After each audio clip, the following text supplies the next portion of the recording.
Hi guys, welcome to this session. In this session, we're going to talk about measurement attribution, which we can use in our Google Ads platform. So attribution models are going to be different types of models which we can use, which also goes ahead and analyzes the conversion data. So what it does is it looks at a user's journey from the beginning of the first ad interaction till the last ad interaction before which a conversion happens. So this analyzes the complete user's journey to understand why the conversion happened, and based on which it attributes the credit of the conversion to a particular ad interaction.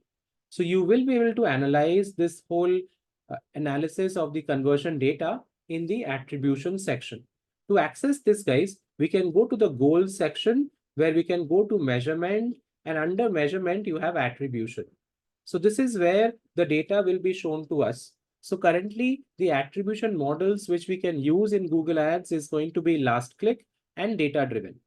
Last click attribution model means wherein Google says that the complete credit of the conversion should be given to the last ad interaction which user had, because that is what led to the conversion after it.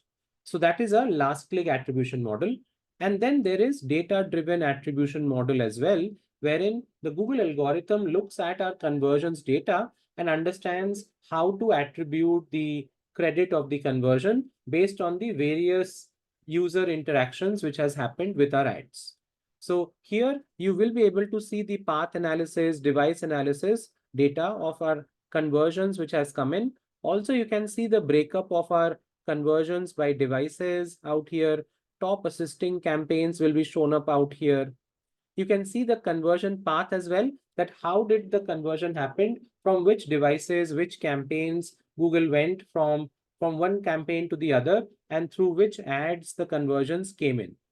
The path metrics will also be shown to us, wherein we can see the days to conversion from last interaction, how many conversions came from there, and so on and so forth. Assisted conversions can also give us some information about which were the assisted conversions or the assisted ad interactions which led to the main conversion. Other than that, we also get to see model comparison, wherein you can compare the last click attribution model with data driven attribution model out here and see which one works better for your business. And then the last is switch to data driven attribution, wherein Google wants us to use data driven attribution because it's algorithm based and it is much more accurate in telling us which ad interactions really contributed to all our conversions. So these are all the kind of data which we will get to see in the attribution section in the measurements column, guys. I hope this makes sense and you now understand how to make use of this information. Thank you so much, guys, for listening into this session, and I will see you in the next video.